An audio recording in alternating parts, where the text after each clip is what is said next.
Selamat pagi semuanya. Mari kita bangkit diri, kita akan mulai ibadah kita pada pagi hari ini. Bapa dalam surga, Allah Putramu yang terkasih, Tuhan kami Yesus Kristus, kami mengucap syukur Tuhan untuk pagi hari ini. Terima kasih Tuhan buat kasih dan cintamu Tuhan buat kami semua Tuhan. Dan pada pagi hari ini kami mau panjatkan pujian kami, ucapan syukur kami Tuhan. Kami mau muliakan namamu dan agungkan namamu Tuhan. Karena Engkau sudah sangat baik dan sangat baik dalam hidup kami. Terima kasih Tuhan. Biarlah Roh Kudus menyertai ibadah kami dari awal hingga akhir. Biar damai sejahtera-Mu Tuhan, sukacita-Mu Tuhan menyertai ibadah kami pada pagi hari ini. Terima kasih Tuhan. Di dalam nama Tuhan kami Yesus Kristus, kami berdoa dan mengucap syukur yang saya katakan. Amin.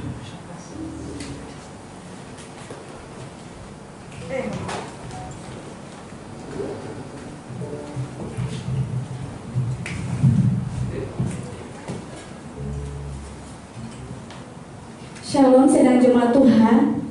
Shalom. Puji nama Tuhan, kita boleh bertemu dalam keadaan sehat untuk memuji memuliakan nama Tuhan. Haleluya. Saat pagi hari ini kita mau siapkan hati kita. Kita mau datang kepada Tuhan, membawa setiap pujian kita.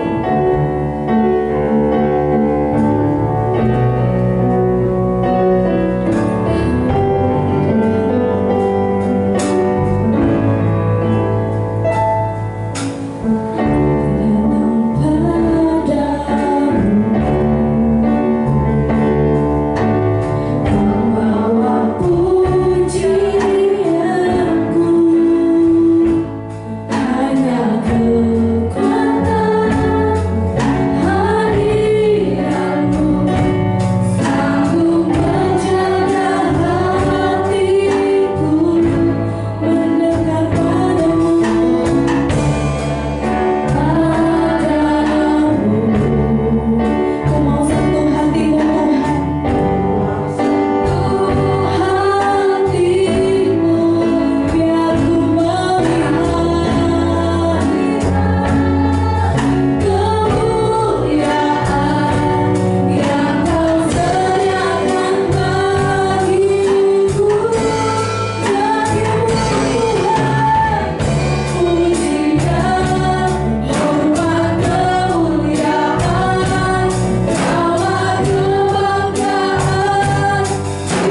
menguduskan kami, sehingga kami boleh bersuka cita memuji nama Tuhan. Terima kasih Tuhan, dalam nama Yesus kami siap memuji Tuhan. Haleluya.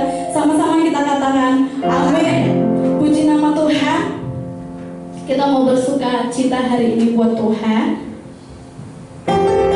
Sebab Tuhanlah kekuatan dan makhluk dalam hidup kita.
Kita sambung pujian kita.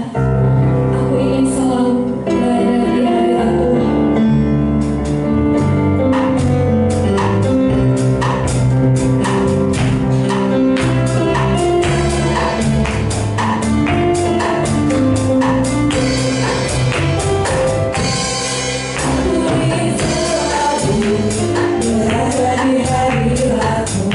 Aku ingin selalu berlindung dalam naungan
bangkit berdiri, kita mau mendengarkan firman Tuhan.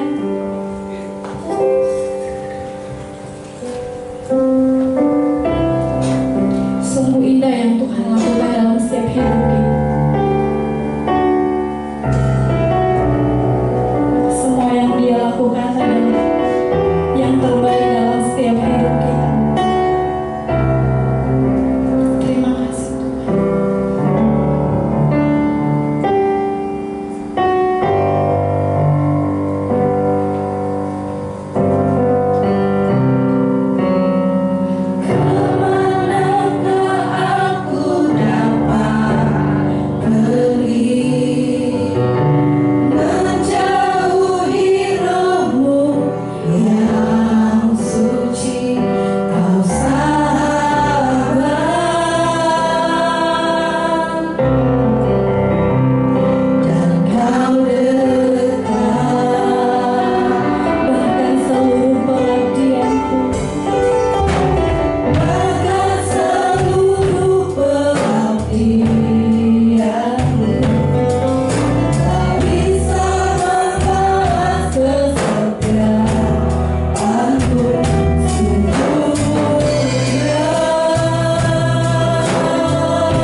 Ya Tuhan, terima kasih Tuhan. Memang benar Tuhan, sungguh indah segala apa yang sudah Engkau rancangkan dalam hidup kami ya Tuhan. Kami percaya ya Tuhan, setiap hidup kami ya Tuhan sesuai dengan rencana-Mu. Setiap hidup kami ada dalam rancangan-Mu ya Tuhan. Terima kasih Tuhan, kami percaya, kami berharap pada Allah yang benar, Allah yang luar biasa, yang sanggup melakukan segala perkara dalam hidup kami ya Tuhan. Ya Tuhan, pada siang hari ini bersabdalah, pakai hamba ya Tuhan sebagai messenger-Mu yang baik. Biarlah pada siang hari ini turunlah wahyu, hikmat dan pengertian atas setiap kami ya Tuhan. Berkati hamba, urapi hamba dari ujung rambut sampai telapak kaki. Taruh kuasa pada bibir lidah hamba, biar setiap kata yang keluar ada kuasanya ya Tuhan.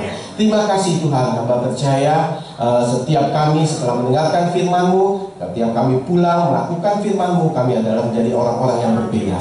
Di dalam nama Yesus kami berdoa dan mengucap syukur. Yang siap diberkati sama-sama kita katakan amin. Silakan duduk dalam hadirat Tuhan.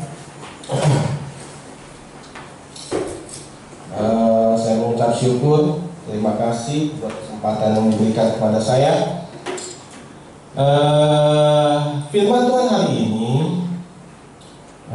saya senang sekali ada bekas rekan sekerja seperjuangan saya dulu hadir hari ini. Selamat datang Novi. Ya dulu kita sama-sama di Komsel ngurusin anak-anak semuanya kecil-kecil. Sekarang ternyata yang kecil-kecil itu terakhir ketemu udah meret, udah tengkeng anak kecil. Ya, dulu kecil, sekarang tengkeng anak kecil. Tapi mereka baik-baik semua, sopan-sopan. Saya udah lupa sama mereka, mereka masih ingat, yang masih manggil. Benar-benar. Kalau melihat gitu berasa tua saya alhamdulillah. Saya bilang itu anak-anak dulu kecil-kecil ya, udah married, udah pengen aja. Nah hari ini firman Tuhan hari ini lahir dari sebuah percakapan. Dari sebuah percakapan istri saya ya, dia habis ngobrol sama seseorang minggu lalu ya, tepatnya hari apa saya kurang tahu, kurang lebih sekitar 10 hari yang lalu lah, minggu lalu pokoknya.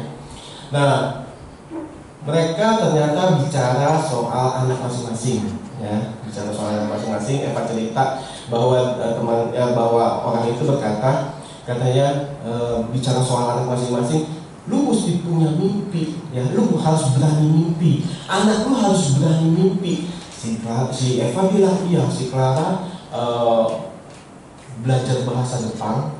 Ya, belajar bahasa Jepang online, dia pengen ke Jepang katanya. Gak apa-apa katanya.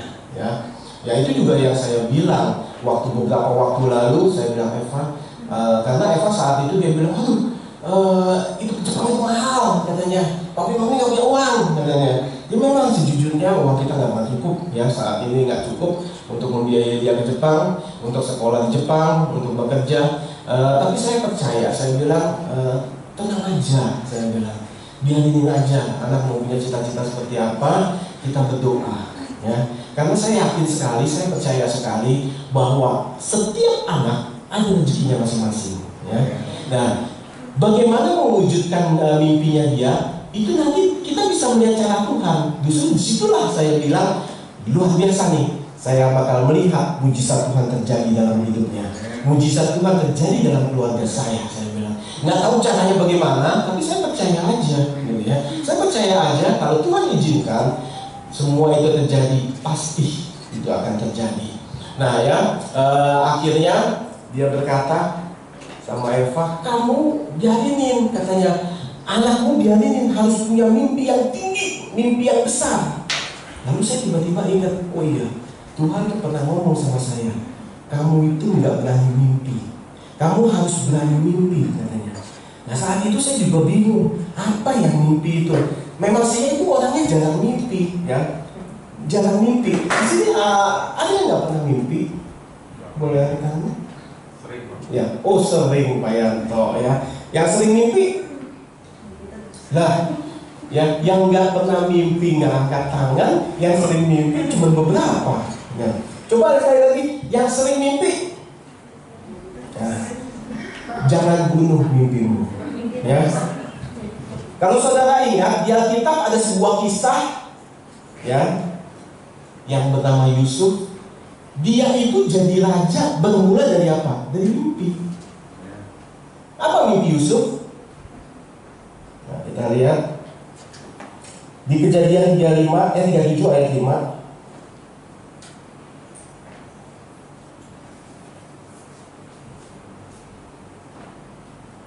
Bisa sampai?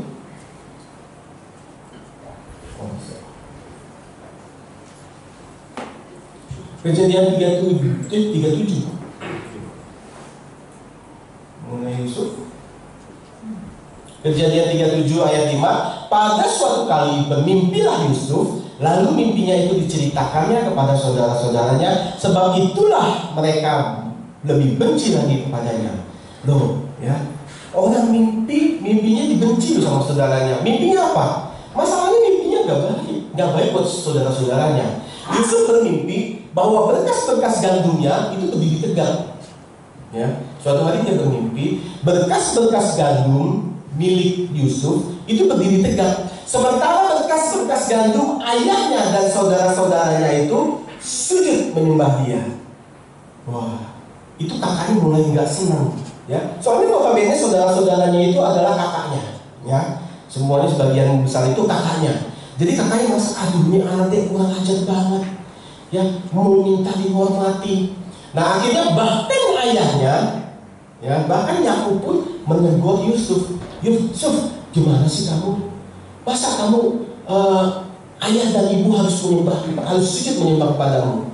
Nah, itu baru mimpi pertama. Mimpi yang kedua, dia bercerita bahwa matahari, bulan, dan 11 bintang itu sujud menyembah dia. Wah, itu makin kacau lagi, ya. Nah, saudara, kalau saudara pikir itu adalah namanya mimpi. Mimpinya Yusuf itu benar-benar tinggi, ya, benar-benar besar. Tapi siapa yang sangka suatu saat itu akan jadi kenyataan. Makanya ketika saudara bermimpi, jangan bunuh mimpi saudara, hidupi mimpi saudara. Yang penting jangan hidup dalam mimpi, tapi hidupi mimpi saudara. Ya, nah itu adalah sesuatu hal yang berbeda. Nah, ketika kita punya mimpi, kita ingat lagi. Mungkin sekarang adalah kesempatan buat kita mengingat apa mimpi kita waktu dulu. Yang mungkin kita berpikir, itu nggak bisa. Atau kan saudara berpikir, itu tenang aja, itu Yusuf, ya, anaknya Yakub. Tapi kita percaya, kita semua adalah keturunan Yakub. Secara rohani, Abraham, Ishak, dan Yakub. Siapa yang percaya kita semua dari keturunannya? Nah, ya, kita semua adalah keturunannya. Maka bermimpilah. Mimpi itu gratis, ya. Mimpi itu gratis, gak bayar. Jadi kita harus punya mimpi yang besar. Gereja juga punya mimpi yang besar. Ketika sebelum pandemi, saya mendapat sesuatu dari Tuhan bahwa akan dapat gereja yang baru. Tapi mimpi itu, suka nggak suka, sadar nggak sadar, itu saya kubur. Karena saya berbilang sama Eva, saya bilang, pandemi ini ya, kok saya punya mimpi, saya padahal yakin banget kalau Tuhan kasih sesuatu itu dia selalu terjadi, ya. Tapi ini gimana terjadinya? Pandemi nggak jelas, nggak tahu kapan sampai selesainya. Nah, tapi ternyata kita mesti sabar. Yusuf pun ketika dia mimpi nggak langsung terjadi besok atau besokannya. Seperti kemarin anak-anak youth saya bilang, tembok Cina nggak dibangun dalam satu malam.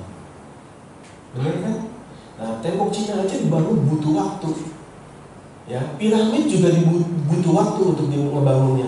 Apalagi untuk mimpi kita yang besar. Mimpi itu bisa apa?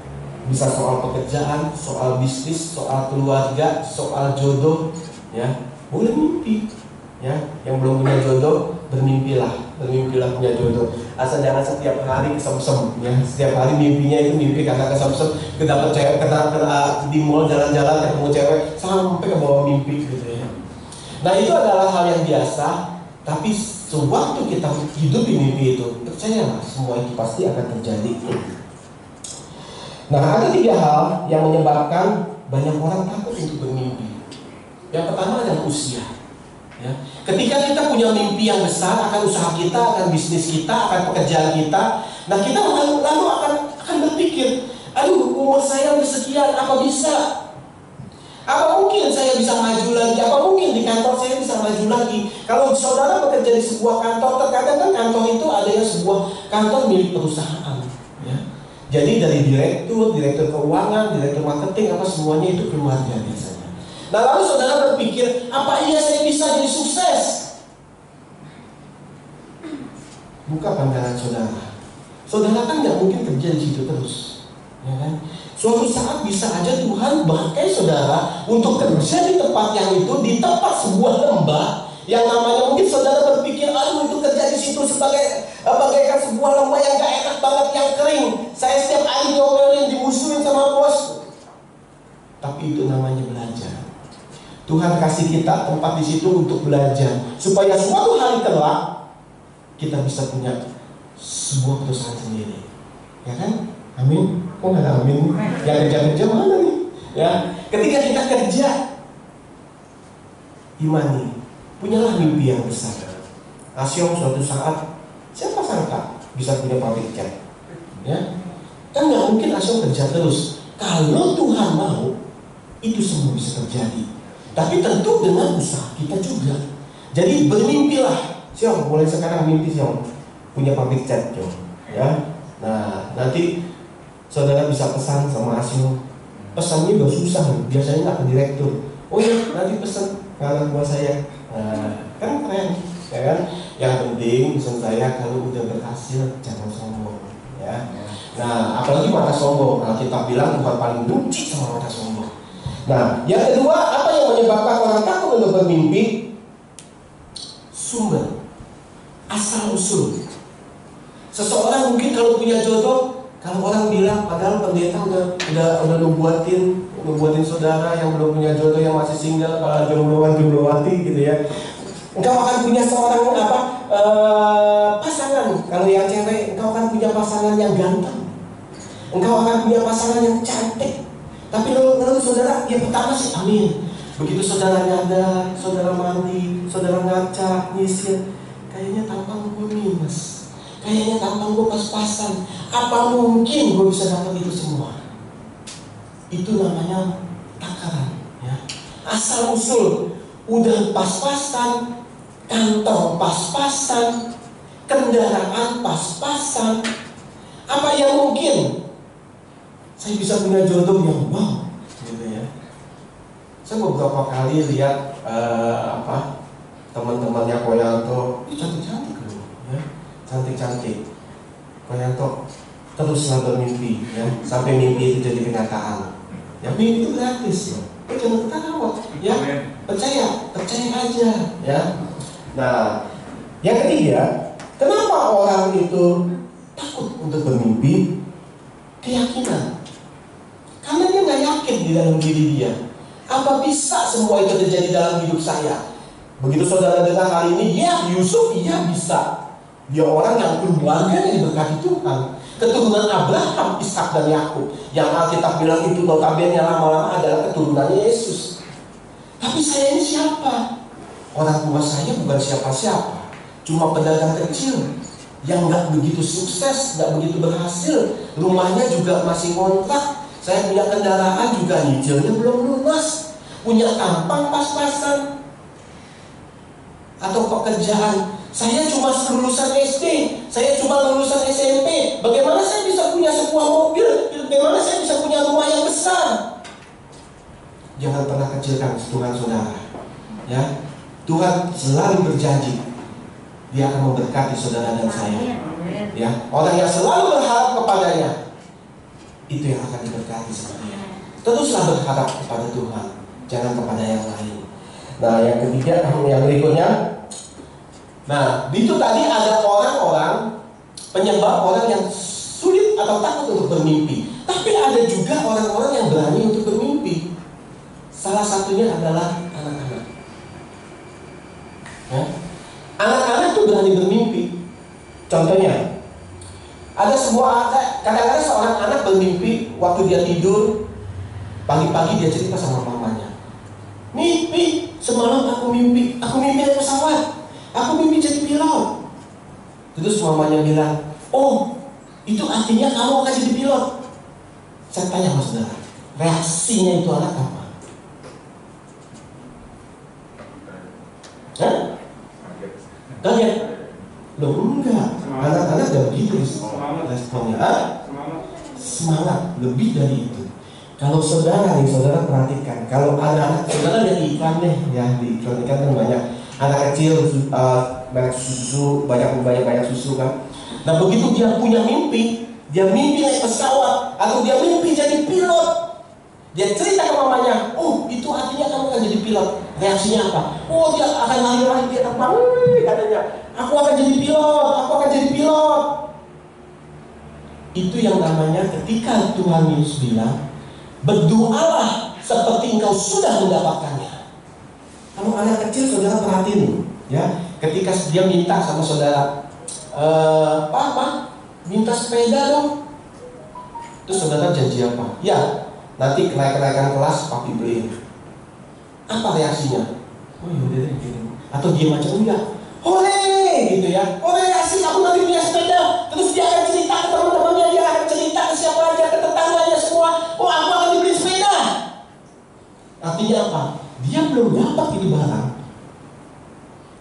tapi dia merasakan udah seperti dapat barang itu. Itu yang Tuhan bilang. Saya waktu dapat ilustrasi ini saya bilang, wah, iya ya. Itu dia tuh yang kita susah. Ketika kita dinubuatin Tuhan, hei, Yanto, kamu akan dapat pacar tahun ini. Langsung kita berpikir apa gini. Nah, atau dibilang yang belum punya rumah, kamu akan diberkati Tuhan. Kamu akan punya sebuah rumah yang cukup besar. Kamu akan punya berkati ini. Lalu saudara berpikir, oh saya kan pekerjaan cuma ini, saya kan lulusannya cuma ini. Kita sendiri yang membatasi itu semua. Lain anak kecil. Kalau begitu anak kecil dibilang kamu akan diberikan ini, wah dia senangnya bukan main. Padahal dia belum dapat.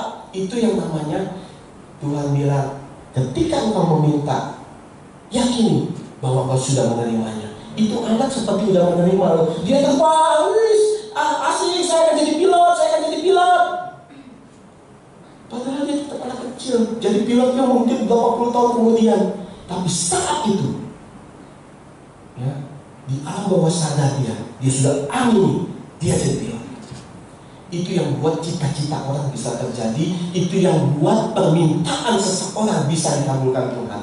Karena belum dapat, tapi dia udah imani bahwa dia dapat. Pertama, anak-anak. Yang kedua adalah orang yang biasanya lagi pacaran, ya. Lagi pacaran, biasanya kalau lagi pacaran pasangan, ya saya bisa cerita karena saya pernah pacaran. Kalau saya belum pernah pacaran, saya nggak bakal bisa cerita. Ya waktu kita pacaran, kita punya angan-angan, ya.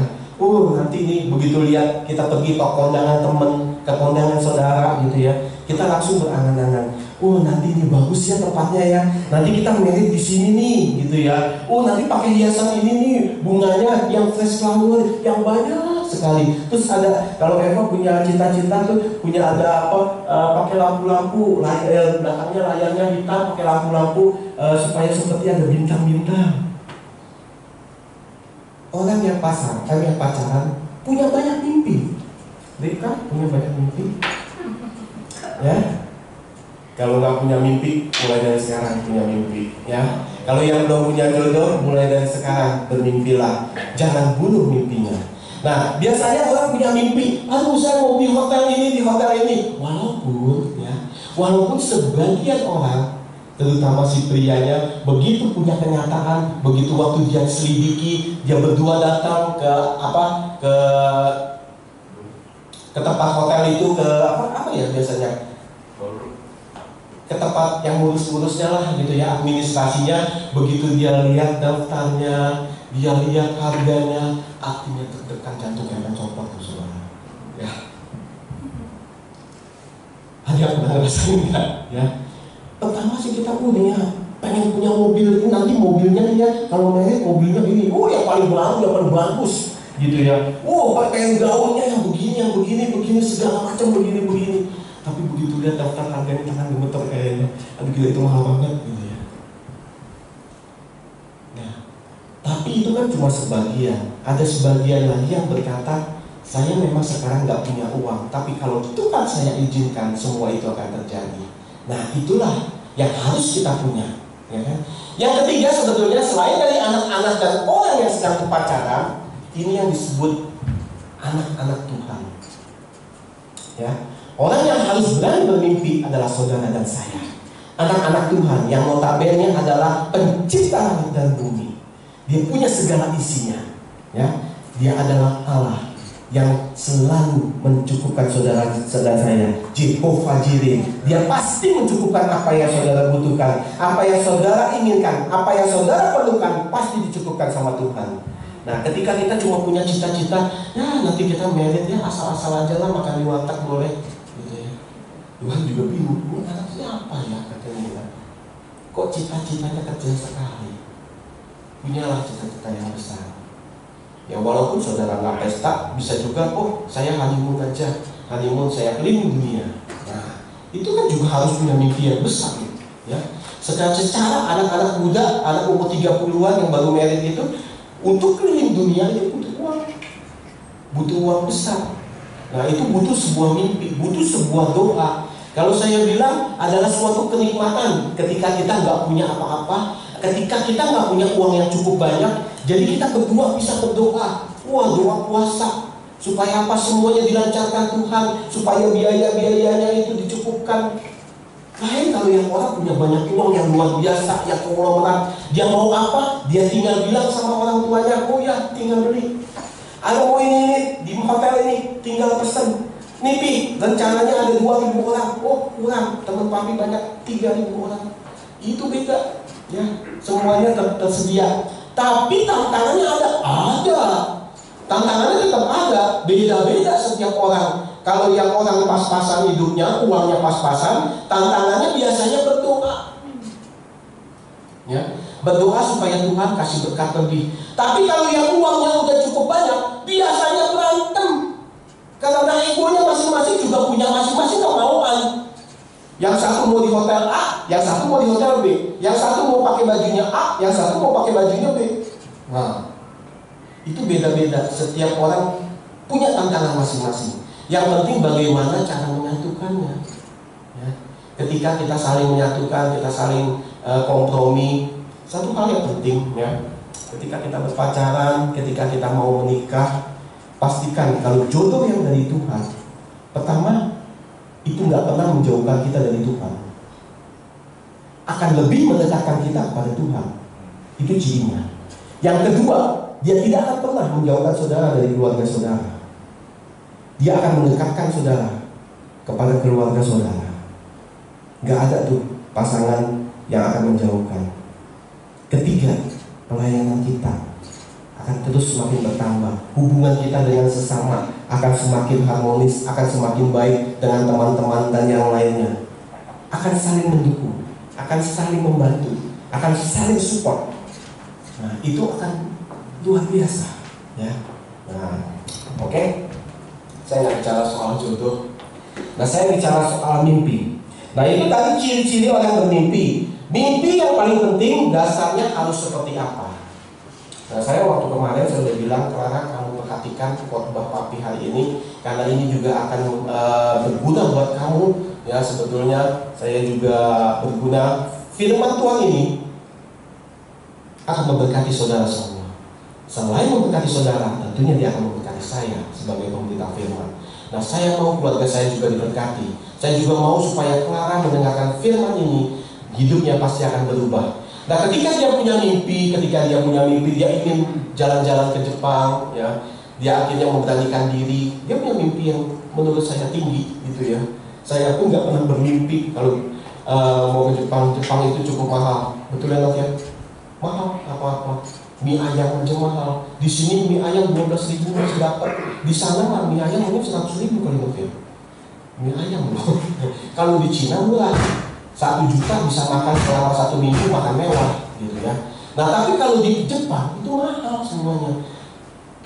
Saya cuma bilang, kamu belajar aja yang baik. Kalau berkat kamu memang Tuhan izinkan kamu ke Jepang, pasti bisa.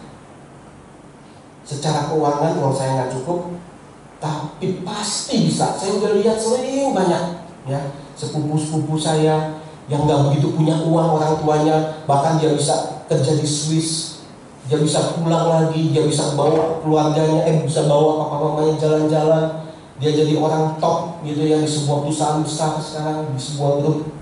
Nah, dia awalnya nggak punya apa-apa, gitu istilahnya, tapi dia punya satu kerajinan, dia selalu berharap sama Tuhan. Nah, saya juga berharap anak-anak saya itu selalu berharap. Saya bilang sama Eva, sebetulnya kaya itu bukan target saya bilang. Yang paling penting adalah nomor 1, dia dekat sama Tuhan, ya. Ketika dia dekat sama Tuhan, dia takut sama Tuhan, ketika dia diberkati, kita orang tuanya pasti sayang sama dia, ya. Dia nggak akan menyia-nyiakan orang tuanya. Amin. Ya, orang tua, amin. Ya, mau kan anak-anaknya ingat sama saudara semua? Apa mau yang penting aja kan dia sukses? Gak apa-apa, gak ingat sama saya. Enggak kan? Kita gak berharap, saya gak berharap dia akan beri sesuatu yang besar kepada saya, kepada Eva. Saya percaya hidup saya dipelihara sama Tuhan. Tapi saya berharap kedua anak saya itu ingat sama orang tuanya, gitu ya. Mencintai kedua orang tuanya. Bagaimana cara mencintai kedua orang tuanya? Oh, saya nggak pernah menerapkan, saya nggak pernah bilang dari kecil bahwa kamu harus sayang orang tua, enggak. Saya berusaha dekatkan mereka kepada Tuhan. Sebab orang-orang yang takut akan Tuhan, dia akan mentaati firman Tuhan. Salah satunya adalah hormatilah ayah dan ibumu. Ketika engkau menghormati ayah dan ibumu, berkat-berkat Allah Abraham serta dariku, maka Allah mencurahkan berkatnya dari surga. Segala jalan-jalanmu akan diberkati. Engkau akan menjadi orang yang berhasil, engkau akan menjadi orang yang sukses. Itu ada di Alkitab, ya. Nah, itulah. Nah, mimpi yang paling penting dasarnya apa? Ketika kita bermimpi, mimpilah yang besar, nggak apa-apa. Yusuf bukan siapa-siapa loh dia. Ketika dia bermimpi bukan siapa-siapa, tapi lihat sekian puluh tahun ke depan, dia jadi orang nomor 1 di Mesir. Ya, dasarnya apa? Adalah yang pertama, mimpi itu harus mengasihi Tuhan, harus mengasihi Tuhan, mengasihi keluarga, mengasihi diri dia sendiri juga, dan yang ketiga adalah mengasihi sesama. Contoh, ketika saudara bermimpi jadi pengusaha sukses, ya, harus punya dasar ini. Dasarnya apa? Harus mengasihi Tuhan. Ketika udah sukses jadi pengusaha hebat, kaya, jangan pernah tinggalkan Tuhan saudara. Jangan pernah tinggalkan gereja saudara. Mungkin saudara gengsi gerejanya kecil, saudara pindah ke yang besar, ya. Kecuali saudara pindah punya alasan yang tepat. Tapi kalau saudara pindah karena gerejanya udah gak cocok, jangan, ya. Tetap kasihi Tuhan. Itu nomor 1. Yang kedua, ketika kita udah jadi pengusaha sukses, kita harus mengasihi diri sendiri. Caranya gimana? Biasanya kan kalau orang sukses makan terus, ya, gak pernah olahraga, makannya banyak. Soalnya belum sukses tapi makannya banyak, makin hari makin gemuk. Tadi selain dalam apa, kayaknya pasar makin sempit nih celana, saya bilang, ya. Nah, kita harus mengasihi diri kita sendiri. Kita harus jaga badan, kita harus olahraga, makan makanan yang sehat. Kita harus mengasihi keluarga. Jangan pernah lupa sama keluarga kita, ya. Jangan orang minta sama Tuhan ketika nggak punya rumah diberkati Tuhan ke pekerjaannya, bisnisnya punya rumah satu, punya rumah dua, punya rumah tiga. Cukup punya rumah, ya. Boleh punya rumah itu banyak. Jangan saudara berpikir punya rumah, oh saya rumahnya 3, istri 1, yang dua kan nggak ada penghuninya, gitu ya. Bagaimana? Tambahlah istri 2, istri 3 supaya ada penghuninya. Betul apa betul? Oh salah, jangan betul juga jawabannya ya. Nah, ketika kita diberkati, kita ingat sama keluarga kita, ya, sama keluarga, pertama keluarga, sama orang tua kita harus ingat. Nah, ketiga, mengasihi sesama. Ketika kita punya bisnis yang sukses, kita jadi berkat buat sesama, ya. Ketika Koyato sama Asyong, tadi saya kan contohnya Asyong. Ketika Asyong udah punya pabrik cat, wah dia akan punya karyawan yang banyak. Jadilah berkat buat sesama. Ya mungkin selama saudara kerja dulu ya saudara merasa ditekan sama bos saudara, tapi jangan jadi itu pelampiasan, jadi balas dendam. Ketika udah sukses, berkati karyawan kita, maka Bapa yang di surga akan bangga melihat, wah Asyong ini luar biasa. Gak sia-sia saya berkati dia. Dia jadi berkat buat orang sekelilingnya. Dia jadi berkat buat rumah Tuhan. Dia jadi berkat buat keluarganya. Dia jadi berkat buat sesama. Amin Syong. Semangat dong Syong. Ya. Nah, sesuatu harus ada passion ya Syong. Gak bisa kita cuma ya gitu doang. Ya. Nah semangat aja. Mimpi itu gratis sekali lagi. Nah itu yang penting, dasarnya 3 itu. Ketika kita diberkati Tuhan, ingatlah. Ketika kita punya jodoh juga sama. Ya, waktu belum punya jodoh, berdoa terus di gereja, aduh busuk banget, aduh Tuhan, aduh umur saya udah cukup nih, gitu ya. Teman-teman saya udah kengkeng anak. Kemarin ini saya lihat IG teman saya, waduh, gila teman saya anak-anaknya ada yang udah lulus sarjana. Saya bilang, Eka gila ya.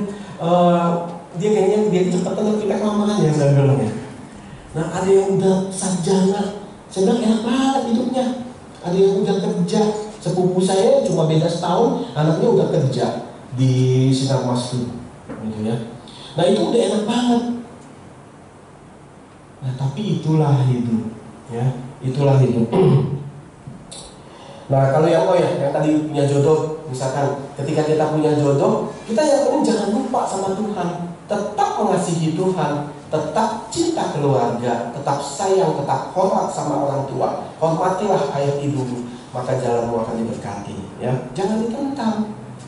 Nah, terus selain itu juga sesama, kepada sesama kita harus pikir loh. Memang kalau ketika kita punya teman-temannya yang nongkrongnya yang nggak jelas, kita begitu punya pasangan, jangan gitu, nggak boleh temenan. Nah, itu masih oke. Tapi ketika kita punya teman-teman komunitas yang baik, yang bisa menumbuhkan kita, yang bisa membangun kita, komunitas gereja, komsel, apa segala macam. Tapi kita begitu punya cewek atau punya cowok, udahlah kamu harus ikut lagi, ngapain? Kita itu, ya. Doakan lagi. Itu sesuatu yang jadi refleksi buat kita. Nah, tapi memang ada juga yang harus kita akui, yang harus saya akui, ketika kita punya bisnis, itu terkadang ada hal-hal yang berbeda. Nanti sampai saya akan cerita lagi. Nah,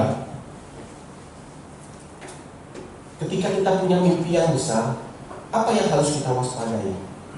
Yang harus kita waspadai adalah pembunuh mimpi. Apa ada pembunuh mimpi itu? Ada. Kita lihat di ayat yang pasal yang tadi, Kejadian 37 ayat 19 sampai 20. Kejadian 37 ayat 19 sampai 20. Kata mereka seorang kepada yang lain, lihat, tukang mimpi kita itu datang. Ayat 20. Sekarang marilah kita bunuh dia dan kita lemparkan ke dalam salah satu sumur ini. Lalu kita katakan seekor binatang buas telah menekamnya, dan kita akan lihat nanti bagaimana jadinya mimpinya itu. Nah, terkadang ada yang mau membunuh mimpi saudara dan saya. Ya. Waktu saat Wendy jadi gembala di sini, saya cerita sama mama saya, Mah, Wendy sekarang jadi gembala di tempat di gereja kita. Oh iya. Kalau Wendy cocok katanya. Kalau Wendy cocok katanya sabar katanya. orangnya baik, orangnya sabar. Kalau kamu nggak cocok, katanya orangnya emosian, bisa marah-marah, ya. Itu termasuk salah satu mimpi. Untung mimpi saya menjadi pendeta, gitu ya. Kalau mimpi saya jadi pendeta itu termasuk salah satu orang yang membunuh mimpi saya. Ketika anak kita punya anak, punya sebuah mimpi. Yang waktu Clara punya mimpi dia mau ke Jepang, sebetulnya Eva sempat saat itu membunuh mimpinya Clara dengan mengatakan, aduh mahal, jangan deh, jangan deh pokoknya. Maaf, saya bukan menyalahkan istri saya, tapi fakta Alkitab demikian, gitu ya. Ketika saudara punya mimpi, anak saudara punya mimpi, jangan pernah dikubur, jangan pernah dibunuh. Itu bisa membunuh mimpi. Ya, jadi Clara tetap semangat, ya. Kalau Tuhan memang mengizinkan, kamu pasti pergi. Itu istilahnya. Percaya aja. Seharusnya Clara bisa melihat di keluarga kita begitu besar perbuatan Tuhan pada keluarga kita. Begitu ajaib, banyak sekali mujizat terjadi di keluarga saya. Harusnya dia belajar, dia perhatikan itu semua. Kita nggak punya apa-apa, kita bisa ini. Kita nggak punya apa-apa, kita bisa ya segala macam. Bisa jalan-jalan, dengan kondisi yang nggak punya uang, bisa menikmati beberapa negara. Kalau bukan Tuhan, itu nggak bisa semuanya. Ya. Ingat, kita punya Allah yang besar. Aku punya Tuhan yang besar. Benar kan? Amin dong. Amin.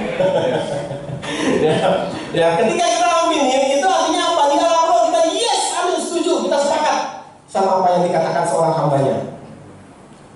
Itu yang namanya di alam roh, kita takut dulu.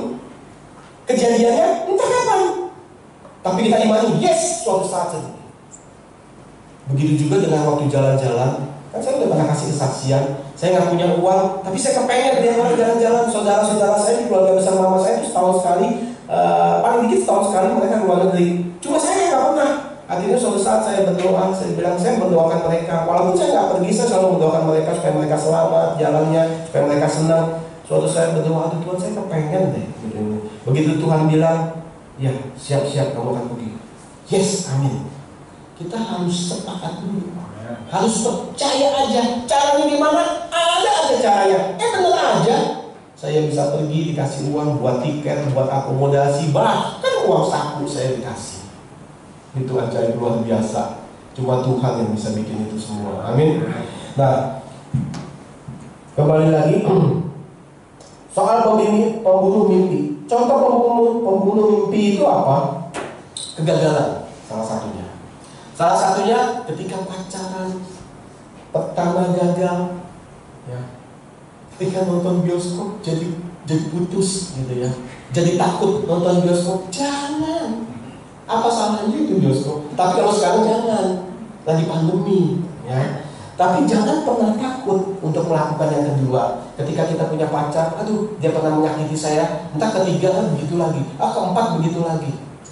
Kegagalan itu terkadang membunuh mimpi saudara. Tapi ingat, jangan pernah bunuh mimpi saudara. Yusuf, ya kembali lagi ke Yusuf. Ketika dia punya mimpi itu, apa dia langsung jadi? Apa hidupnya itu baik-baik aja? Apa dia langsung hidupnya naik terus? Enggak. Ketika dia bermimpi bahwa saudara-saudaranya, bahkan matahari, bulan, dan 11 bintang sujud kepadanya, apa yang terjadi? Dia dibuang ke dalam sumur. Saudara, ada yang pernah dibuang ke sumur? Coba angkat tangannya. Belum pernah. Berarti hidup saudara lebih baik dari Yusuf. Hidup saudara dan saya lebih baik dari Yusuf. Harusnya kedepannya lebih baik lagi dari Yusuf. Amin. Nah, kita nggak pernah dibuang ke sumur, tapi Yusuf dibuang ke sumur. Dia dijauhi sama teman-temannya, dia dimusuhi sama keluarganya, dia dimusuhi semua sama kakak-kakaknya. Apa pernah ada yang sampai seperti itu? Ya, untuk mencapai mimpi itu dia nggak berputus asa, dia jalanin aja itu. Setelah dia dibuang ke sumur, apa yang terjadi? Kemudian dia pernah masuk penjara, ya kan? Dia difitnah masuk penjara. Aduh, Mungkin kalau kita jadi Yusuf, kita mikir, itu mimpi, cuma mimpi di siang bolong, cuma angan-angan, ngaco. Tapi lihat berapa tahun kemudian, ya kan? Setelah keluar dari penjara, Yusuf dipercaya pada Raja Firaun. Dia menduduki Mesir, dia pegang sesuatu yang paling basah sebetulnya. Ya, dia pegang soal apa? Soal pangan. Segala sesuatunya Firaun percayakan kepada dia. Dia jadi berkat. Alkitab mencatat seluruh Mesir diberi makan sama Yusuf. Bahkan beberapa negara lainnya datang ke Mesir untuk minta makanan, untuk minta jantung ke Yusuf. Dia jadi berkat buat orang lain. Amin. Nah, begitu juga dengan saudara dan saya. Ketika Tuhan memberkati saudara dan saya, ada tujuannya. Ya, ada tujuan Tuhan. Itu yang harus kita genapi, yang harus kita nggak boleh lupa. Jadi berkat, jadi berkat. Nah, kegagalan yang terus-menerus terkadang membuat kita mudah berputus asa. Tapi terkadang kegagalan itu juga sebuah tanda. Ketika kita berbisnis sebuah bisnis A gitu ya, bisnis A gagal, terus kita ngotot bisnis itu bisa jadi tanda dari Tuhan. Kita jangan ada di bisnis itu. Apalagi kalau bisnisnya bisnis yang aneh-aneh, ya. Makin pandemi ini saya lihat makin bisnis itu banyak yang aneh. Semakin banyak yang aneh, semakin yang banyak gambling itu disukai orang. Siapa tahu saya beruntung, loh, ya. Hati-hati. Mungkin itu tanda juga, bisa juga tanda dari Tuhan. Nah,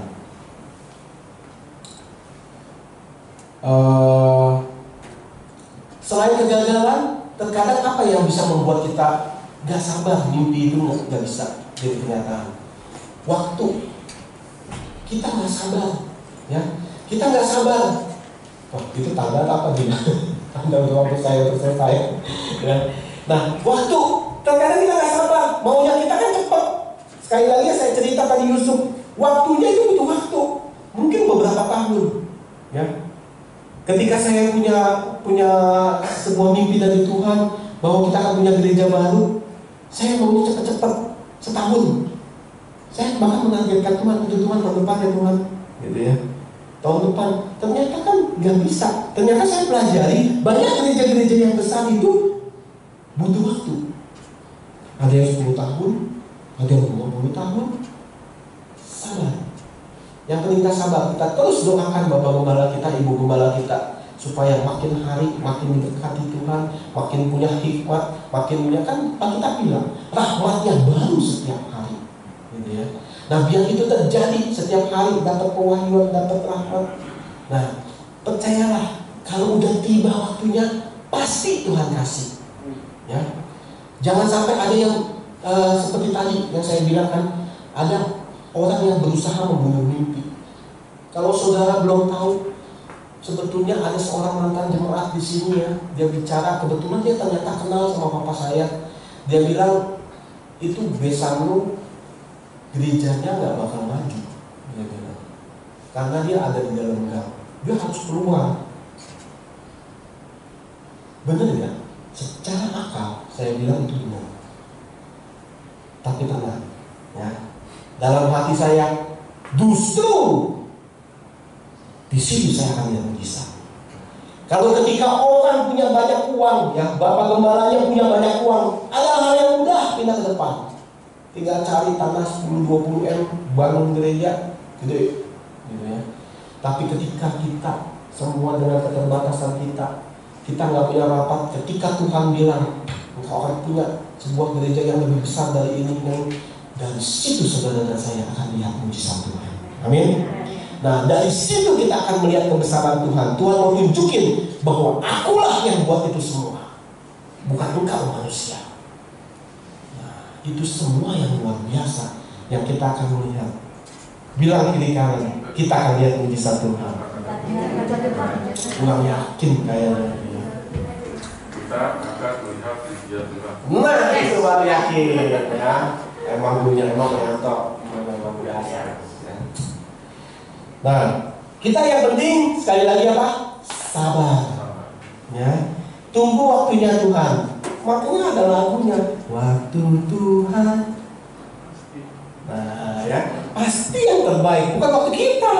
Nggak ada waktu saya, pasti yang terbaik.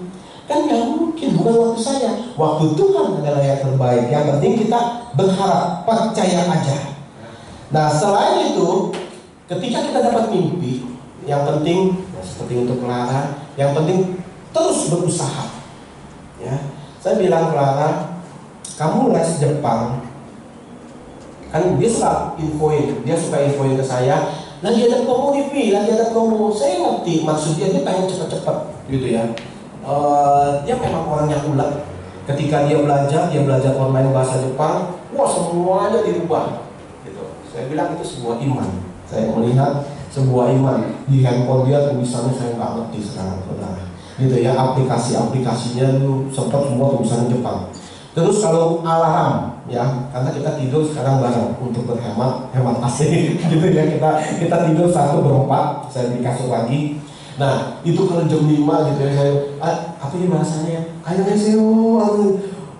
saya bilang, ini handphone sekarang ini saya bilang. Itu bangunin orang pakai bahasa Jepang gitu ya, dia rubah bahasa Jepang.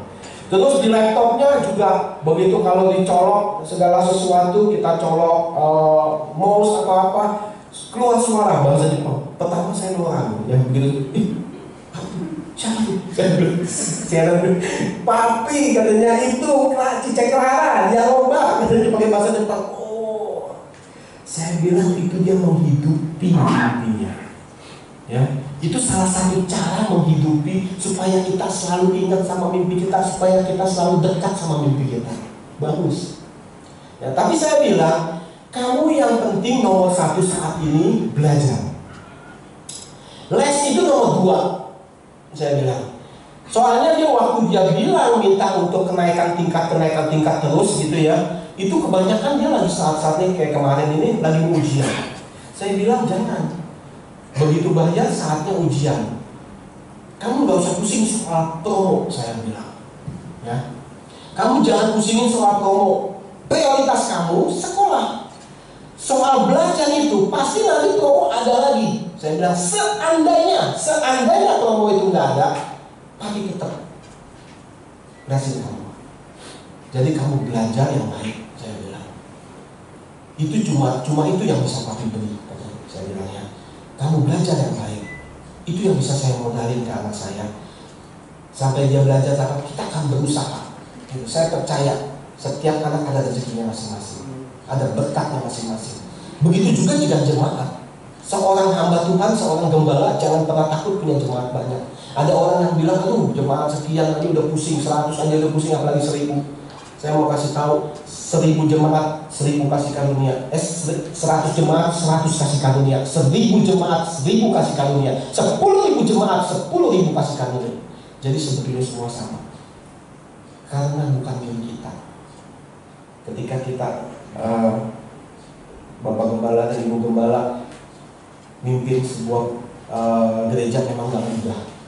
Ketika melihat kenyataan punya jemaat sekian, apalagi jemaat kayak saya bandel-bandel gitu ya. Jemaat saya bandel-bandel, percayalah, di situ Tuhan mau tunjukin, akulah gembala di atas gembala, akulah yang pimpin semua itu. Kasih karunia itu akan turun kepadamu. Ketika engkau pimpin 100 jemaat, 100 kasih karunia. Ketika engkau pimpin 1000 jemaat, 1000 kasih karunia. Ketika engkau pimpin 10.000 jemaat, 10.000 kasih karunia. Semuanya sama, ya. Jadi tinggal jalanin. Bapak gembala, Ibu gembala, jangan pernah takut punya jemaat banyak. Walaupun bandel-bandel, kan kalau gembala kan punya tongkat, dipukul sedikit nggak masalah. Terkadang kita domba-domba harus sedikit dipukul, ya. Karena terkadang domba itu melenceng. Ketika kita dipukul, kita ditegur, jangan marah. Karena tujuannya baik, supaya jalan kita lurus lagi, ya. Nah itu. Nah, yang penting kita punya tekad. Ya sekali lagi tadi, ketika ini dia belajar, dia punya tekad. Anak saya punya tekad. Ketika kita bertiga nonton di kamar sebelah, dia sendiri di kamar sebelah. Dia belajar terus. Ya walaupun akhirnya sih gue nggak ngerti, dia udah nggak belajar lagi, dia udah bisa. Apa dia udah bosan atau apa? Saya berdoa supaya dia nggak bosan. Terus ya. Yang harus kamu ingat, Clara, papi mami terus dukung, apapun yang terjadi, usahakan yang terbaik, belajar terus, jangan pernah putus asa, ya. Segala sesuatu pasti Tuhan berkati. Tapi waktunya kamu harus sabar. Ini waktunya harus sabar, nggak bisa cepat-cepat. Karena papi maunya prioritas sekolah. Les adalah nomor 2. Nah nanti kalau saya, oh ya kamu sekolah tinggalin les, kan sekolahnya terbengkalai. Bagaimana dia bisa dapat beasiswa kalau nilainya kurang baik, ya kan? Nilainya harus baik. Nah bahasa Jepangnya atau apapun juga itu yang saudara punya anak semua yang mau gitu ya, itu harus mengikuti, harus seimbang. Itu yang bisa jadi orang sukses. Yang penting kalau jadi orang sukses, sekali lagi, jangan sombong. Jangan pernah lupa tinggalkan Tuhan, layani Tuhan terus. Jangan pernah lupa sama keluarga, jangan pernah lupa sama sesama. Jadilah berkat buat itu semua. Amin.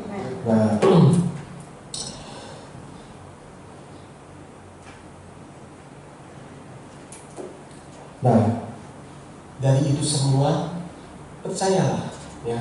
Ketika kita punya mimpi yang besar, apalagi mimpi yang Tuhan kasih, memang nggak mudah. Mungkin saudara berpikir, ya terang aja itu mimpinya Yusuf. Kalau saya kan bukan siapa-siapa. Sekali lagi, jangan pernah bunuh mimpi saudara. Ya, begitu juga dengan saya, firman Tuhan ini buat saya harus berani untuk bermimpi hal-hal yang besar, istilahnya. Nah, ketika Bapak Gembala, istri saya tuh yang selalu mengingatkan juga. Ko Endi pernah, saya juga nggak tahu Ko Endi ingat apa enggak. Bapak Gembala pernah menubuatkan saya punya sebuah kapal. Benar ya Ko Endi ya? Nah itu kita ingat terus, ya. Tapi kita sadar itu butuh waktu. Saya bukan nggak percaya, percayalah, gitu ya. Kalau saudara dapat nubuatan dari Bapak Gembala, karena teman-temannya banyak yang dinubuatin, semuanya terjadi. Wah. Tapi enggak, kalau kalian mau Yanto bercanda, kita bercandaan Ko Yanto, jangan masukin hati, ya. Tenang, jodoh Ko Yanto gak lama lagi, bukan yang berlahir, gitu ya. Enggak, udah lahir, tapi sedang dalam perjalanan. Mungkin dia lagi naik MRT, gitu ya, lagi datang ke hatinya Ko Yanto. Makanya Ko Yanto pasang mata, pasang telinga, gitu ya. Begitu dapat, itu juga. Nah, buka hatimu, jangan buka topengmu, itu malu, ya. Buka hatimu. Nah, pengalaman saya, ya saya bagi pengalaman, ketika udah punya pacar, ya, beberapa kali saya kasih ide ke Ko Yanto, datengin pacarnya, makan siang bareng, pulang jemput. Saya waktu pacaran sama Eva, itu sering banget makan siang bareng. Itu pengorbanan loh buat saya. Ya, saya datang berangkat ke kantornya di Gunung Sari, makan siang bareng. Makannya apa? Cuma celele, gitu ya. Makannya di tenda pinggir jalan, celele tapi celelenya enak banget, gitu ya. Enak. Saya suka sekarang udah jual. Saya datang ke sono kucruk-kucruk sampai akhirnya saya kenal beberapa kira-kira 30 atau lebih 30% lebih dari teman-teman dia. Saya sering datang ke sana, ajak makan bareng, gitu ya. Setiap pulang saya jemput. Kalau dulu dia naik gojek, saya jemput dulu dari Cempaka Putih ke situ, ke Sunter, baru pulang lagi ke Cempaka Putih. Itu butuh pengorbanan, ya. Ya, yang penting seperti itu. Kita pacaran juga butuh pengorbanan. Jangan ngalir aja. Cuma butuh WA-WAan, sekarang teknologi modern. Iya, teknologi modern, lihat-lihat apa cukup. Coba saya tanya, Epi, kalau punya pacar cuma WA-WAan cukup? Kan harus ketemu ya. Kalau kerja datang makan siang, malam minggu ngapel, kan senang hati. Nikah senang nggak? Apa enak dicuekin? Unik? Yang penting saudara ingat, jangan setia, setiap pikiran ada, ya, itu aja. Nah, kita harus apa? Kita harus butuh pengorbanan. Ketika Yusuf, dia terus bekerja, dia nggak ngambek tuh. Ya kan? Ketika dia di penjara, apa dia orang stres? Tolong, bukain, gitu ya. Pasifnya saya nggak salah, saya cuma dirayu, saya difitnah. Dia jalani itu semua.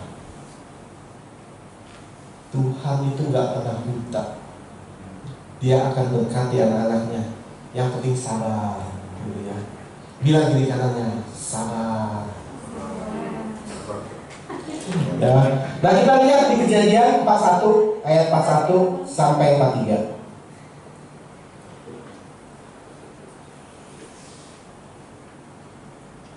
Kejadian 41 ayat 41 sampai 43. Selanjutnya Firaun berkata kepada Yusuf,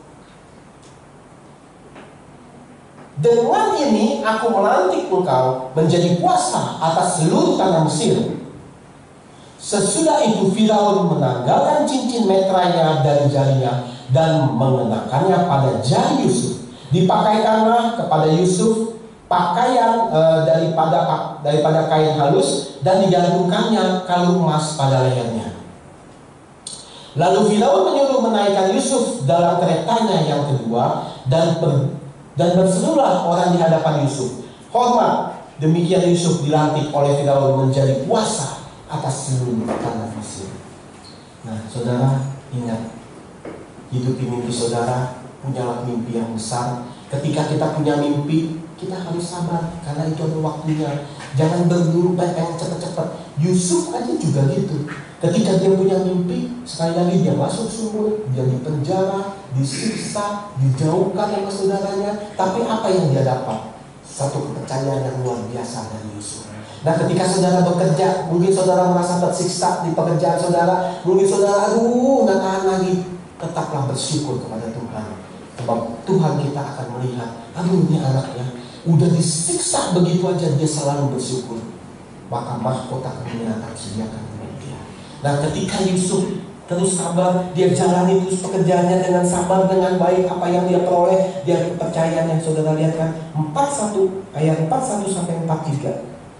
Saya berdoa buat setiap kita yang mendengarkan firman Tuhan hari ini pasti diberkati.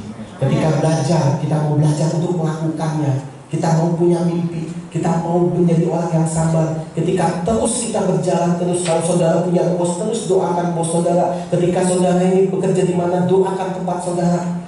Maka suatu saat, hal yang gak pernah kita dengar, hal yang gak pernah kita lihat dalam mata kita, itu yang sudah Tuhan sediakan buat saudara dan saya. Tuhan akan berkati seperti halnya Yusuf. Suatu hari tiba-tiba Firaun memberikan sebuah kepercayaan yang besar kepada dia. Saya percaya suatu hari nanti orang-orang yang duduk di depan saya, begitu juga dengan saya, akan jadi orang besar, akan jadi orang yang diberkati. Dia akan menjadi berkat buat banyak orang lain, bahkan seluruh kota, bahkan seluruh negeri. Yusuf gak cuma jadi berkat buat keluarganya, tapi dia jadi jadi berkat buat satu negara, satu Mesir. Bahkan negara-negara tetangga datang meminta gandum kepadanya. Yuk kita temukan Bapak. Tuhan, terima kasih Tuhan buat firman-Mu ya Tuhan. Firman-Mu mengajar setiap kami untuk selalu mau supaya berani punya mimpi yang besar ya Tuhan. Segala sebuah mimpi yang besar itu tidak mudah untuk dilakukan ya Tuhan. Akan segala banyak hambatan-hambatan, akan banyak ganjalan-ganjalan seperti yang sudah disebutkan ya Tuhan. Akan ada orang yang berusaha untuk membunuh mimpi kami ya Tuhan. Tapi kami percaya ya Tuhan, firman-Mu sudah diberitakan, maka kami sudah belajar terlebih dahulu. Kami sudah tahu ya Tuhan bahwa semua itu harus kami lalui. Kami lalui dengan hati yang sabar, dengan penuh ucapan syukur kepada-Mu ya Tuhan. Maka kami percaya Allah kami yang di surga, yang melihat kejadian kami demi kejadian, yang bahkan Alkitab mencatat rambut kami semuanya dihitung ya Tuhan. Tidak ada selembar pun ya Tuhan yang Tuhan tidak tahu ya Tuhan. Kami percaya hidup kami diberkati. Mujizat demi mujizat akan terjadi dalam hidup kami ya Tuhan. Kami juga mau ya Tuhan, ketika kami sudah diberkati, kami akan menjadi berkat buat rumah-rumah Tuhan. Kami akan menjadi berkat buat hamba-hamba Tuhan. Kami akan jadi berkat buat keluarga kami ya Tuhan. Kami juga akan jadi berkat buat sesama kami ya Tuhan. Pakai setiap kami ya Tuhan yang ada di tempat ini ya Tuhan. Kami percaya ya Tuhan, mungkin saat ini gereja ini masih sebuah gereja yang kecil ya Tuhan. Tapi ketika kami menghidupi mimpi kami ya Tuhan, Engkau memberi mimpi bahwa Engkau memberikan sebuah gedung yang baru ya Tuhan. Dengan iman kami terima semuanya itu di dalam nama Yesus. Kami percaya semua itu akan terjadi, akan digenapi buat gereja ini ya Tuhan. Kami memberkati Bapak Gembala dan Ibu Gembala kami ya Tuhan. Pakai mereka ya Tuhan, biar rahmat-Mu selalu baru pada mereka ya Tuhan, sesuai dengan firman-Mu ya Tuhan. Berkati pekerjaannya ya Tuhan, berkati keluarganya ya Tuhan, sehingga dimanapun dia berada ia jadi berkat buat banyak orang ya Tuhan. Berkati kami domba-domba di tempat ini. Mungkin kami ada sedikit nakal ya Tuhan, kami sedikit kurang menghargai ya Tuhan. Biar mulai hari ini ya Tuhan, kami belajar untuk memberkati gembala kami belajar untuk mendoakan hidupnya ya, hidup mereka, keluarganya ya Tuhan. Kami percaya ya Tuhan, doa orang benar besar kuasanya. Terima kasih Tuhan, di dalam nama Yesus kami berdoa ucap syukur yang sudah diberkati sama-sama. Amin. Berkati.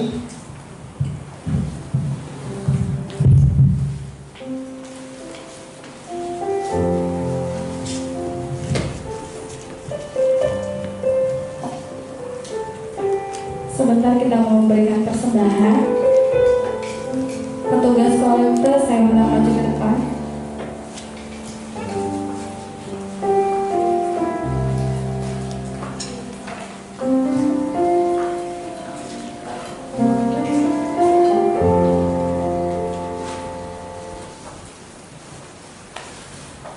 Doa persembahan Ibu Gembala.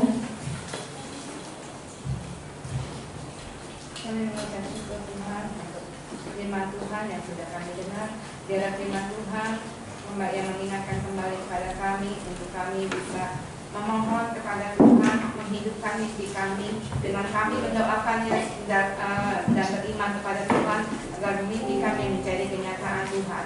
Tuhan Yesus Kristus, terima kasih untuk firman-Mu yang mengingatkan kami Tuhan akan mimpi-mimpi kami yang kami pendam sendiri Tuhan. Tuhan, biarlah kiranya firman Tuhan yang sudah kami dengar ini menjadi kekuatan dalam hidup kami untuk kami bisa melakukannya bersama dengan kekuatan dari Roh Kudus Tuhan. Berkati Dedi yang sudah menyampaikan firman Tuhan, biarlah kiranya Tuhan pakai Dedi dalam pelayanannya dan menjadi berkat buat banyak orang. Berkati keluarganya juga Tuhan. Dan sebentar kami akan siap untuk memberikan persembahan kami untuk pula pekerjaan Tuhan. Biarlah persembahan kami ini boleh berlayak dan berkenan di hadapan Tuhan. Dan pada hamba-hamba-Mu yang akan melayani pekerjaan Tuhan, Tuhan kuduskanlah layak kami. Dalam nama Tuhan Yesus Kristus kami berdoa dan mengucap syukur. Haleluya, amin. Saya undang sedang jemaat Tuhan bangkit berdiri, kita mau membaca persembahan. 1, 2, dengan hati bersyukur kami mengangkat persembahan kami di hadapan Tuhan. Biarlah melalui persembahan ini dipakai dan digunakan untuk memperluas pengaruh kerajaan surga di bumi. Dan kiranya Bapa sumber segala anugerah akan membuka sumber-sumber penghasilan dan memberikan kepada kami hikmat, kemampuan, kuasa, dan otoritas kerajaan Allah untuk memperoleh kekayaan dan menjadi berkat dalam rumah Tuhan dan menjadi alat untuk penilaian jiwa-jiwa. Dalam nama Tuhan Yesus Kristus kami memberi. Amin. Silakan kita lihat pujian akhir.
Hari Kamis tidak ada ibadah.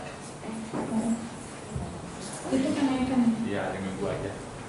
Hari Kamis Sebenarnya kan hari kenaikan, tapi tidak ada ibadah yang anu. Ibadahnya hari Minggu jam 10 pagi. Baik, kita akan mengakhiri ibadah kita. Saya undang kita semua untuk bangkit berdiri.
Kami mengucap syukur Tuhan, di akhir ibadah ini Tuhan, kami boleh merasakan sukacita Tuhan. Kami tahu Tuhan, Tuhan memimpin hidup kami. Tuhan telah tolong kami, Tuhan melewati hari-hari kami Tuhan. Walaupun di tengah-tengah pandemi ini Tuhan, kami sudah diberikan kesehatan yang baik, panjang umur, dan semuanya sudah Tuhan berikan buat kami semua. Terima kasih Tuhan kami Yesus Kristus, dan biarlah semua anak-anak Tuhan digebis bukan Roh Kudus, dari yang kecil sampai lansia, semuanya Tuhan sertai, Tuhan lindungi semuanya Tuhan, supaya mereka bisa melewati Tuhan masa-masa di pandemi ini Tuhan. Semuanya Tuhan berikan semua kesehatan yang baik, dan berkati semua anak-anak Tuhan. Jangan sampai ada yang kekurangan Tuhan, tapi berkati semuanya Tuhan dengan kelimpahan. Terima kasih Tuhan, terima kasih Tuhan, Kau sungguh baik dan sangat baik dalam hidup kami Tuhan. Biarlah semua anak Tuhan perjalanan hidupnya Tuhan boleh berhasil dan beruntung dalam setiap langkah hidup mereka. Dan semua anak Tuhan yang punya cita-cita dan rencana di tahun 2021 ini Tuhan, kiranya Tuhan buat permudah dan semuanya menjadi berhasil Tuhan. Terima kasih Tuhan, terima kasih. Dan semua kami serahkan semua dalam tangan Tuhan. Dan sebentar kami akan berpisah Tuhan. Kiranya jauh dan dekat Tuhan sertai, dan Tuhan lindungi sehingga semuanya boleh kembali ke rumah mereka masing-masing. Terima kasih Tuhan, terima kasih. Mari kita angkat tangan, kita terima berkat dari Tuhan. Tuhan memberkati engkau dan melindungi engkau. Tuhan menyali engkau dengan wajahnya dan memberi engkau kasih karunia. Tuhan menghadapkan wajahnya kepadamu dan memberi engkau damai sejahtera. Saudara kasih Tuhan, pulanglah dan terimalah berkat ini di dalam nama Allah Bapa, Allah Putra dan Kudus, dalam nama Tuhan kita Yesus Kristus yang saya katakan. Amin.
Sampai jumpa minggu depan.